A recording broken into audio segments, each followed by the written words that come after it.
के सभी पदाधिकारी और उपस्थित भाइयों बहनों, 2022 उत्तर प्रदेश विधानसभा का चुनाव प्रथम चरण के चुनाव का मतदान 10 फरवरी को संपन्न होगा।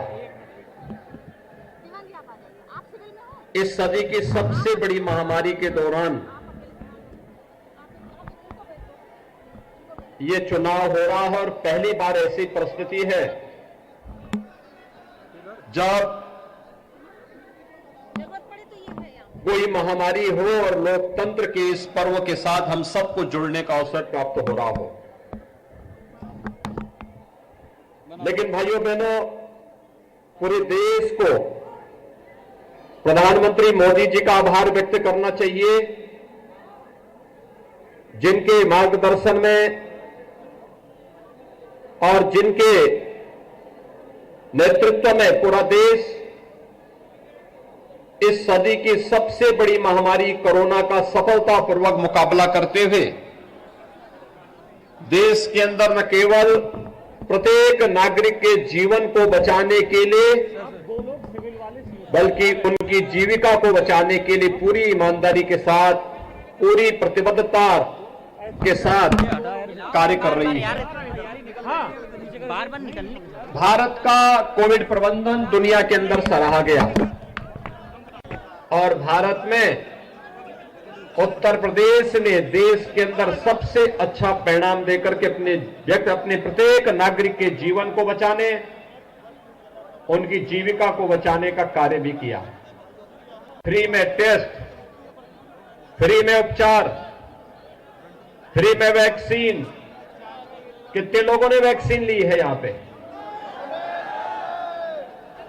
आप सबका मैं अभिनंदन करता हूं, आपने वैक्सीन ले लिया है। लेकिन भाइयों बहनों, जिन लोगों ने अभी भी वैक्सीन की पहली डोज ली है, दूसरी नहीं ली, समय आने पे वे दूसरी डोज ले लेंगे। ये वैक्सीन लेकर के आप लोगों ने कोरोना के तीसरे वेव को समाप्त कर दिया। यानी कोरोना का जो तीसरा वेव दुनिया के अंदर तबाही मचा रहा है, यहां आया और नियंत्रित होकर के अब समाप्त भी हो रहा है। पिछले 10 दिनों में उत्तर प्रदेश के अंदर 65,000 मामले समाप्त हो गए। 65,000 कोरोना के मामले ठीक होकर के कोरोना पूरी तरह ठीक हो चुका है। ये स्थिति वर्तमान में है और इसलिए कोरोना महामारी से बचाव के लिए जो कुछ हो सकता था, भारतीय जनता पार्टी की डबल इंजन की सरकार ने अपने स्तर पर वह प्रयास किया। और भाइयों बहनों, कोरोना महामारी के इस बेहतरीन प्रबंधन के साथ जो लोग वैक्सीन के खिलाफ दुष्प्रचार कर रहे थे, कहते थे कि वैक्सीन तो मोदी वैक्सीन है, ये वैक्सीन तो बीजेपी का वैक्सीन है। आप सब ने वैक्सीन लेकर के अपने को तो कोरोना से बचाया ही बचाया, उन लोगों के मुंह पर एक जोरदार तमाचा भी दिया कि मोदी वैक्सीन ही सही, लेकिन यह देश कोरोना के खिलाफ देश की लड़ाई में विजयी बनेगा। और जैसे आप में से 100% लोगों ने उत्तर प्रदेश के अंदर वैक्सीन की पहली डोज ले ली है, 70% से अधिक लोगों ने दोनों डोज ले ली है, वैसे ही भाइयों बहनों, चुनाव में भी एक जोरदार डोज देने की आवश्यकता है कि 100% वोट कमल निशान पर जाएगा। यही तो हमें संदेश देना है। भाइयों बहनों, 2017 में मैं आया था यहां पर श्रीमती बिमला सोलंकी जी के विधानसभा चुनाव के प्रचार के लिए। वे हमारी बहुत अच्छी विधायक रही है। पार्टी एक संगठन के रूप में काम करता है, एक परिवार के रूप में काम करता है और परिवार में अलग अलग सदस्य की भूमिका अलग अलग समय में अलग अलग होती है। और एक अनुशासित कार्यकर्ता के रूप में आज वे हमारे इस मंच पर हैं। मैं उनका स्वागत करता हूं। पूरी ईमानदारी के साथ वे लगी रही और आज अपना आशीर्वाद देने के लिए श्री लक्ष्मी राज सिंह को अपना आशीर्वाद देने के लिए स्वयं इस मंच पर उपस्थित हुई है। भाइयों बहनों, यही एक कार्यकर्ता का भाव होता है, एक सच्चे कार्यकर्ता का यही भाव होता है।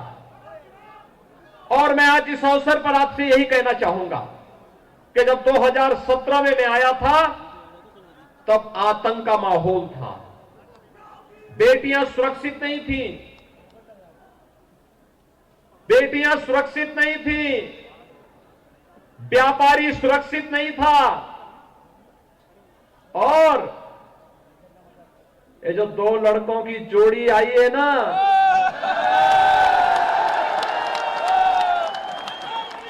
ये दो लड़कों की जोड़ी 2017 में भी बनी थी, 2014 में भी बनी थी। 2017 में प्रदेश की जनता ने एक दिल्ली में रहने वाले और एक लखनऊ में रहने वाले दोनों जोड़ी को कहा था कि तुम इस लायक हो ही नहीं भाई। याद करिए, मैं आपको याद दिलाने के लिए आया हूं। भाइयों बहनों, 2013 में जब मुजफ्फरनगर का दंगा हुआ था और सचिन और गौरव नाम के दो जाट युवकों की निर्मम हत्या हुई थी, लखनऊ वाला जो लड़का है ना, इस सत्ता में था और तब हत्या करवा रहा था, हत्यारों को प्रश्रय दे रहा था, दंगाइयों को लखनऊ में बुला करके उनका सम्मान कर रहा था। और भारतीय जनता पार्टी का कार्यकर्ता जो उन दंगाइयों के खिलाफ आलो आवाज उठा रहा था, उन भारतीय जनता पार्टी के कार्यकर्ताओं के खिलाफ, व्यापारियों के खिलाफ झूठे मुकदमे दर्ज करके उन्हें जेलों के अंदर बंद किया जा रहा था। और दिल्ली वाला लड़का तमाशा बना के तब भी कहता था, अरे दंगाइयों के खिलाफ ज्यादा कार्रवाई नहीं होनी चाहिए, उनका बचाव तब भी कर रहे थे। एक बार फिर से ये लोग अपने एक नए कवर के साथ आपके बीच में फिर आ रहे हैं। माल तो वही है, लिफाफा नया है। और अब सीधे अलीगढ़ का रुख करेंगे, जहां पर गृह मंत्री अमित शाह संबोधित कर रहे हैं।